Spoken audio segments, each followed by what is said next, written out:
आई, तुझी खूप आठवण येते ग. शनिवारी रात्री केसांना तेल लावताना, स्वतः केलेलं जेवण रोज जेवताना तुझी खूप आठवण येते.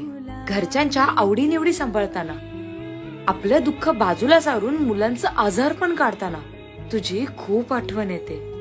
नवीन साडीची घडी मोडताना, नंदांचं माहेरपण हौसेने करताना तुझी खूप आठवण येते. स्वतःच्या मनात साठवलेलं दुःख स्वतःलाच सांगताना, डोळ्यातून येणाऱ्या अश्रूंना जगापासून लपवताना तुझी खूप आठवण येते.